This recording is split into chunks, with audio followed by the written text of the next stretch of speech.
আসসালামু আলাইকুম ওয়া রাহমাতুল্লাহি ওয়া বারাকাতুহু। পাঠ্য বই সিরিজের নতুন পর্বে আপনাকে স্বাগতম। প্রিয় দর্শক, আজকের পর্বে আলোচনা করব বাংলাদেশ মাদ্রাসা শিক্ষা বোর্ডের ইবতিদায়ী তৃতীয় শ্রেণীর আদ-দুরুসুল আরাবিয়্যা নামক বইয়ের আদ-দারসুস সাবি' তথা সপ্তম পাঠ এর আসমাউল ইশারাহ।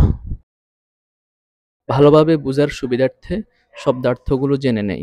হামামাতুন কবুতর, নাআমাতুন উট পাখি, তিলকা ওই, আতানুন গাধি, সামারাতুন ফল, ইমরাতুন মহিলা, তবিবুন পুরুষ ডাক্তার এবং তবিবাতুন মহিলা ডাক্তার, বাকরাতুন গাভী, বিনতুন মেয়ে। আসমাউল ইশারা। আসমা শব্দটি এসেম শব্দের বহুবচন, যার অর্থ নামসমূহ। ইশারাহ শব্দটির অর্থ হলো ইঙ্গিত করা। আসমাউল ইশারা শব্দের অর্থ হলো ইঙ্গিত সূচক বিশেষ্য সমূহ।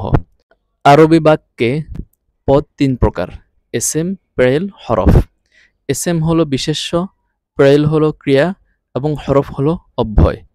আলোচ্য পাঠে আমরা শুধু আসমাউল ইশারা তথা ওই সকল শব্দ নিয়ে আলোচনা করব যে সকল বিশেষ্য আরবি বাক্যে কোনো কিছুর প্রতি ইশারা করতে ব্যবহৃত হয়। হাদিহি বাইদাতুন, এটি ডিম। এখানে হাদিহি শব্দটি দ্বারা নিকটবর্তী ডিমের প্রতি ইঙ্গিত করা হয়েছে। আরেকটি বিষয় হলো বাইদাতুন শব্দটি একটি স্ত্রীবাচক শব্দ। আরবি বাক্যে স্ত্রীবাচক শব্দ চেনার একটি অন্যতম মাধ্যম হচ্ছে শব্দের শেষে গোলতা থাকা। যেহেতু বাইদাতুন শব্দের শেষে একটি গোলতা আছে, তাই এটি একটি স্ত্রীবাচক শব্দ, তাই হাদিহি নেওয়া হয়েছে। স্ত্রীবাচক শব্দ না হলে এখানে হাদা নেওয়া হতো। হাদিহি বাইদাতুন, এটি একটি ডিম। তিলকা হামামাতুন, ওইটি একটি কবুতর। এখানে তিলকা দ্বারা দূরবর্তী কবুতরের প্রতি ইঙ্গিত করা হয়েছে। হাদিহি নিকটবর্তী শব্দের বস্তুর জন্য এবং তিলকা দ্বারা দূরবর্তী কোনো বিষয়ের প্রতি ইঙ্গিত করার জন্য ব্যবহৃত হয়। হাদিহি বিনতুন, এটি একটি মেয়ে। তিলকা নাআলাতুন, ওইটি একটি উট পাখি। অতি সংক্ষেপে বলা যেতে পারে আগত এই তিনটি শব্দই নিকটবর্তী কোনো বিষয়ের প্রতি ইঙ্গিত করতে ব্যবহৃত হয়। হাদা শব্দটি নিকটবর্তী একজন পুরুষের জন্য, হাদিহি শব্দটি নিকটবর্তী একজন স্ত্রীর জন্য এবং হাউলাই শব্দটি নিকটবর্তী একাধিক নারী বা পুরুষের জন্য ব্যবহৃত হয়। দূরবর্তী ব্যক্তি বা বস্তুর দিকে ইশারা করার জন্য এই তিনটি শব্দ ব্যবহৃত হয়। যালিকা দূরবর্তী একজন পুরুষের জন্য, তিলকা দূরবর্তী একজন স্ত্রীর জন্য এবং উলাইকা দূরবর্তী একাধিক নারী বা পুরুষের জন্য ইঙ্গিত করার ক্ষেত্রে ব্যবহৃত হয়। হাদা হিমারুন, এটি একটি গাধা।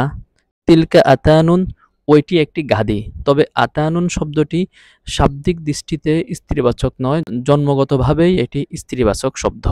হাদা ওয়ালাদুন, এইটি একটি বালক। তিলকা ইমরাতুন, ওইটি একটি মহিলা।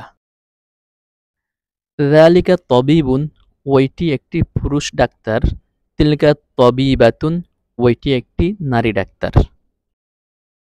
হাদা হালিবুন, ইহা দুধ। হাদিহি জুবদাতুন, ইহা মাখন। তিলকা বাকরাতুন, ওইটি গাভী। হাদিহি সামারাতুন, ইহা ফল।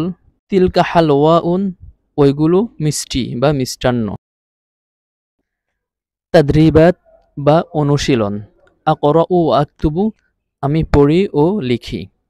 হাদিহি বিনতুন, এই হলো একটি মেয়ে। অতিলকা নাআমাতুন, ওই হলো একটি উট পাখি। যালিকা তবিবুন, এই হলো একজন পুরুষ ডাক্তার। অতিলকা তবিবাতুন, ওই হলো একজন নারী ডাক্তার। যালিকা লাবানুন, এই হলো দুধ। অতিলকা বাকরাতুন, ওই হলো গাভী। হাদিহি সামারাতুন, এই হলো ফল। ওয়াতিলকা হালওয়াউন, এবং ওই হলো মিষ্টান্ন। পাঠ্য বই সিরিজের আজকের পর্বটি কেমন হলো অবশ্যই কমেন্ট করে জানাবেন।